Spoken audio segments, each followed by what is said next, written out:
here and show them off to you. We just moved in a couple of weeks ago. They're fantastic. And we're going to be doing a lot of events moving forward here, whether it's workouts, press conferences. So, and as you can see, there's still some construction going on, but it's going to be fantastic, and we're going to use this for a lot of stuff moving forward. So, just want to say how thrilled we are about this event coming up on Saturday. I grew up in Los Angeles. It's special for me to be at the Forum, the place where I went to when I was very young, and to be here, these amazing fighters in a mega fight like this, it's special, it's great, and we have two of the biggest names in the history of the sport here. So skilled, so entertaining, and coming off a fantastic year of expansion for Bellator. Just keeps getting bigger and bigger with every single event. So Scott Coker has done so much in 2016 for the brand, signing amazing names, expanding globally like we've never done before, and now kicking off this year with this incredible mega event. Spike and Bellator have never, Spike and Viacom have never been more behind Bellator. We're excited about it. Everyone's going to be there Saturday. We've got a ton of talent, ton of celebrities coming, more than the inauguration, I'm sure about that. So it's going to be great, and we hope to see you there on Saturday night. So thanks. Great, thanks, John. Like John said, last year was a year of, I call it free agency, acquisitions, as well as expansion of the brand. We went to 5 different international countries, and this year we're going to go to, I believe, 8 or 9 international countries. So we have a lot of great news up ahead. But also free agency. In my opinion, we picked up 100% of the free agents that we went after, and we signed 5 big, recognizable names, and one being Chael. And that's how this fight came together. And it's really just a commitment of MMA by Spike and by Viacom. And I was talking to somebody today earlier that's a radio station host, and I said, if it wasn't for the commitment of Viacom and Spike back in 2006, who knows where the sport would be today. And that commitment hasn't stopped. So I thank Spike, John Slusser. I'd like to thank Kevin K. I'd like to thank our sponsors, Light Beer from Miller, Monster Energy Drink, Dave & Buster's, and Blackheart Rum. So we got exciting fights. We got a great lineup, also on the TV side as well as on the stream side. So we're really excited about it, and I look forward to some great fights by all these professionals here. Thank you. So at this time, we'll just go ahead and open it up for questions.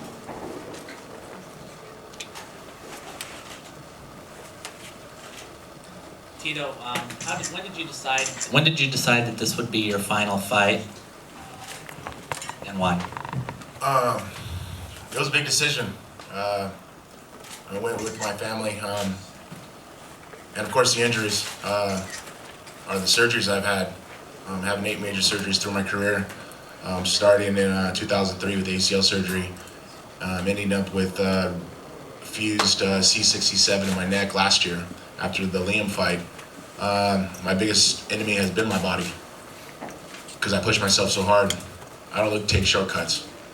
I go as hard as I possibly can, every single training camp, no matter what. No matter what injuries are pushed in front of me. I push them aside, and I go through it, and I fight. After the fight's over, I fix myself. I'm very thankful for my surgeon, Dr. William Smith out of Las Vegas, who's been able to put me back together. I'm literally the $1 million man because of all the surgeries I've had. But 20 years is good enough for me. I want to make it an even number. An even number, 20 years is perfect, 2 decades. There's only one other fighter I can say he's been in here 20 years, and that's Vitor Belfort. We're 2 old lions. This is my kingdom, and on Saturday night, I'm going to roar. I'm going to show jackals like this guy, Chael, the P, Sonnen, what a king's truly like. You came in there, you look pretty tense right now looking at Chael. Is he the perfect opponent for you, and how do you envision the perfect ending for your career on Saturday night? I'm going to dominate. I expect no least than what I expect in my camp, what I've been doing in my camp against the training partners I've had, the work I put in over the last 14 weeks. I dislike this man. Not even a man, a child. He's said some personal things about me, and he's lit a fire under my ass like no other. I've been in camp for 14 weeks. This guy thinks he'd come in after 8 weeks of camp and compete with me after taking 3 years off. I'm gonna hurt him. I'm not looking for a submission. I'm gonna dominate. I have something to pay back. He embarrassed me on my birthday. I'm gonna embarrass him on Saturday night.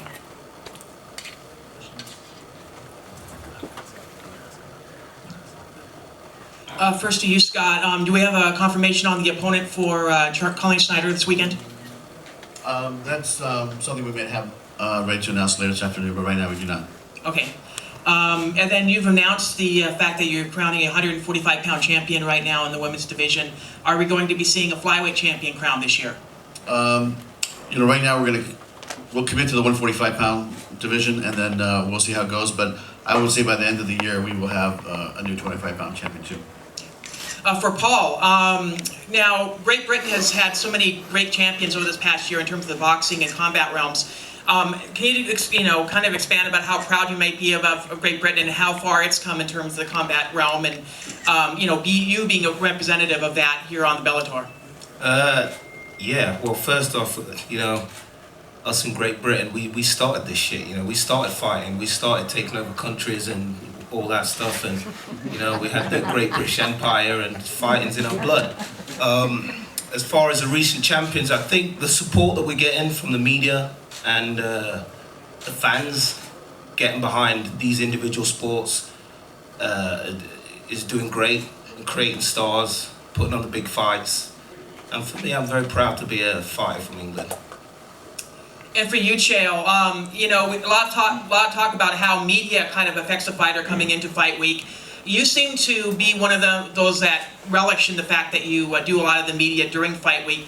Is there an advantage for a fighter to do that, and to take their minds off of maybe the fighter or anything like that? Can you expand that a little bit?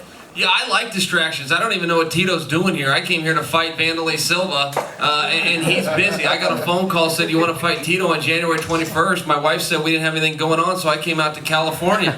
I love having distractions. I don't like days off. Tito is literally in the only profession I know of where you don't need to wear a suit, and he keeps showing up in one. It's like a local funeral parlor closed, and he went and took it off a corpse. Something you need to learn. Shows up looking like a maitre d' at Golden Corral. Yeah. I'm just happy that he got here. Somebody got him the Uber app, or he thumbed a ride down here. I hope he gets to the forum on You're Saturday very welcome. night. Your chick actually had red painting night this weekend because you're getting paid because of me. Speaking of which, Tito, what did you do with the money you won off of Amanda Nunes, by the way? Actually, I just parlayed it into me kicking Chael's ass. Yeah, everything in that photo about Tito with that ticket, except Tito. I could have sent out that same. Do you really think Tito Ortiz put 55 grand on Amanda Nunes? Come on, man. No. Okay, final question for You were Scott. a little speechless on that. Yeah, a little bit speechless. Did I just break it to you that there's something out there called Photoshop? I think everybody's starting to believe your lies now. Finally, your lies aren't becoming truth, huh, buddy? Final question for Scott. There's a lot of female free agents out there right now, like Sarah Kaufman and Barb Homchak. Are you looking at the female end of the free agency market, and are we maybe see some of the female stars make their way over to Bellator? I would say that any fighter, male or female, that's top in the weight class, we'll be talking to all of them if we haven't been already.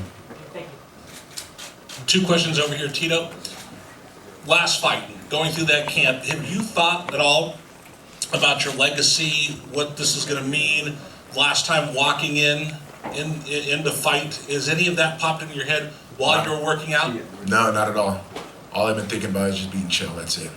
And this is for both of you. Do you recall going back to the time that you guys squared off on the mat, collegiate wrestling? Do you have any recollection? Do you remember any of that? Anything from that match? Chael doesn't, I do. I don't remember hitting a low single on me. I don't remember that. I just remember him hitting in the headlock and being so pissed after and seeing, do I sit on the chair and say, woe is me? Or do I put my shoes on and go run stadiums? Get ready for the dual meet the next day. And that was a big, huge mark in my life as a person. Being a quitter or being a winner. Saturday night will show. Yeah, I remember it too, man. That was half my life ago, but it seems like just yesterday. The only takeaway I have from that is I remember Tito was very strong. That's the one part. As far as that match went, man, I caught him in a move. If he put me in that move, it would have ended too. It really wasn't a fair representation if we're being open about it. But I remember he was a big, strong guy. Additional questions? Hey, Shayla, Tito. Question for both of you guys. What does your opponent do best, and what do you think you can exploit? Tito, go ahead. Tell him what I do so well. Well, he talks well. His mouth has gotten him in every fight, big fight that he's had. And every time when it's time to present and perform, he's failed. On Saturday night, it's not going to change. What I do well, I come in with heart, I come in with determination, I come in with hard work and perseverance. When I get my hand raised, I don't know why. And so all the millions of fans that have had my back over the last 20 years. Tito always says I'm using my mouth to get my opportunities. The only person I know that made money using their mouth is his ex-wife. Well, just to correct you, I was never no marriage. You're a fucking punk, dude.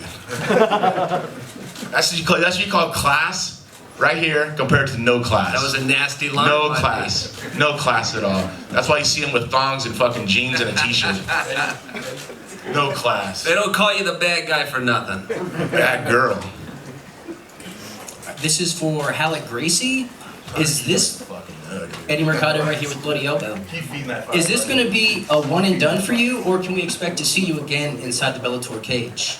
We have a multiple fight contract, and yeah, I'm looking forward to really, yeah, going for it. Okay, and for Brennan Ward, in your last fight, you had Saad Awad up against the fence, right here. You had Saad Awad in a bad position up against the fence, and he said, hey, do you want to wrestle or do you want to bang? So you obliged him and you separated and you decided to stand and trade. If you have Paul Daly in the same situation, would you oblige him and release him from a precarious situation? Me and Paul, we're gonna stand and bang. There's no question about that. It's gonna be no wrestling match out there. Yeah, can I wrestle? Yeah, can I take guys down? Absolutely. Am I going to in this fight? Absolutely not. I'm giving the fans what they're tuning in to see. Two of the most exciting guys on this whole roster in any weight class. That's me and Paul. It'd be an injustice to all you fans and everyone else if me and him didn't stand and bang two of the baddest dudes in this whole entire sport. So yeah, get ready for that. Get ready for these bombs coming. And for Mr. Coker, when can we expect Rampage Jackson back in the Bellator cage? We had already talked about him fighting towards the end of March. So we're just locking down the opponent and location, and we got some things to figure out. But maybe we'll have something to announce by early next week, or maybe even Saturday night. We'll see.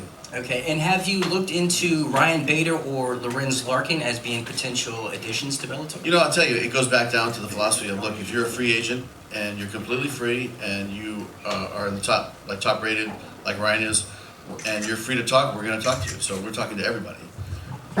And for Tito Ortiz, first off, Tito, thank you for everything you have done for mixed martial arts. And can we expect to see you at future Bellator events after your retirement? I expect it. I guess that's a Scott question.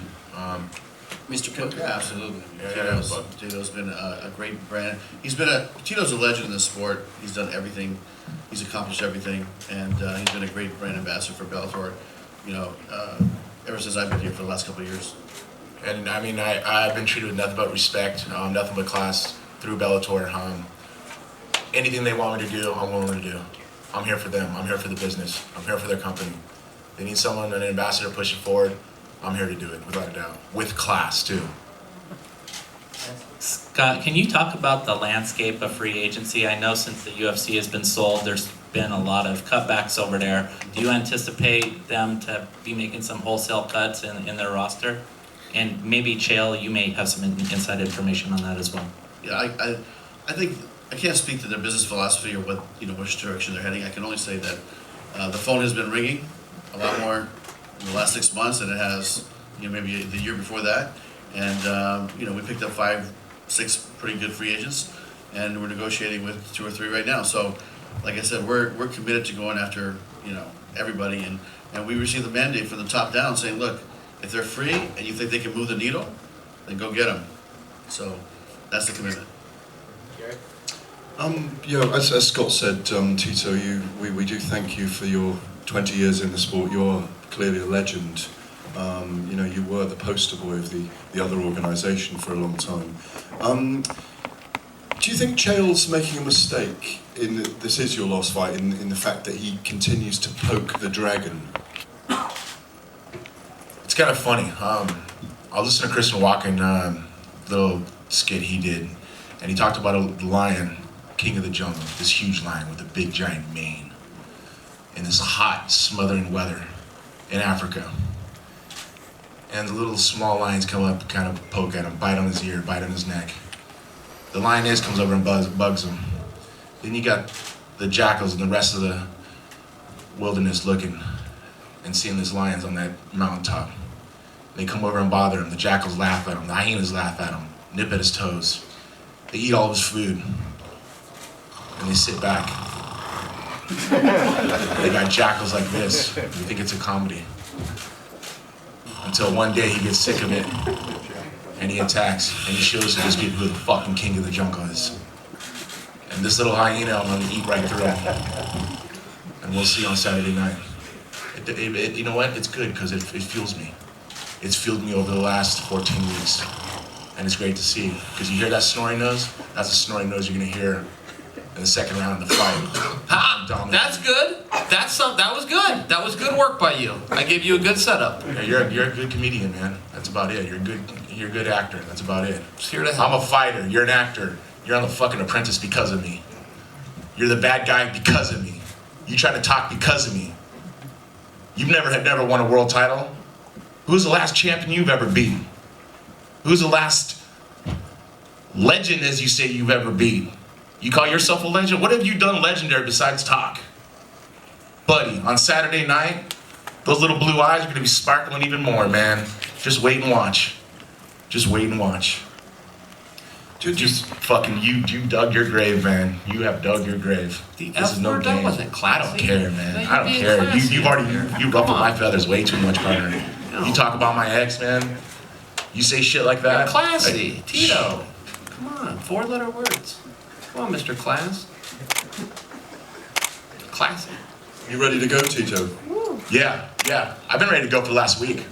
Now, though. Yes, like right now, like now. But you know what? I'm cool.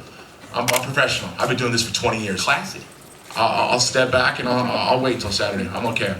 Can I throw a kind of curveball at you in a way, Chael? Let's do it. Surely you have great admiration for what Tito's achieved in mixed martial Now, arts. careful, everyone. This may be a lie, so just let him go and speak. Tell another jackal story about Christopher Walken and a mane and a lion and Vitor from back in the day. Fucking Joker. Great Joker. Hey, Clancy. Gareth, please go ahead. Chael, you've got to deliver on Saturday night. You're a big signing to the organisation. Tito's clearly stoked. What are you going to do to him? I never understand that. Tito says that he's poking the bear. People say he lit a fire under his ass. There's never been a round in the history of fighting where the judges look around and go, which guy's got a fire lit under his ass? Whatever guy hits the other guy more wins. Whatever guy's got better position, whatever guy's dominant, whatever the guys go out there and fighting, he can be as motivated as he wants. I can be undermotivated, over-motivated. We're going to go fight. Our skills are our skills. My music will hit those speakers. I'll have my short pants on. I'll grab my mouthpiece and I'll walk to that cage. That's it. I don't care how he's feeling, up, down, or indifferent. We're going to walk out there and one of us is tougher than the other. I have made a contention since the 90s that I was the baddest dude in the world. I'm either right or I'm not, but it's taken me 20 years to find out. January 21st is going to be that day. Are you looking for a statement knockout yourself? No, I'm looking to go out there and fight. The second the ref says go, I will. And what happens after that, I do not know. But I'm ready to fight. Thank you. Can I just have one more question, please? Can I go all British? Be classy. I will. This was a little bit underclassy, this, but a question for Semtex, Paul Daly. Great to see you, Paul. Great to see you on the road, being a road warrior as always in America. And have you kind of taken pleasure in coming over to America and kicking some Yank butt? Yeah, definitely, you know. Yeah, it kind of always goes off my head that I'm the British boy, you know, from the streets of Nottingham, you know, drinking pints, eating kebabs, slapping people, you know, the normal stuff that we do. Yeah, it's a little surreal, you know. I take great pleasure in coming over here and walking some Yank ass. And just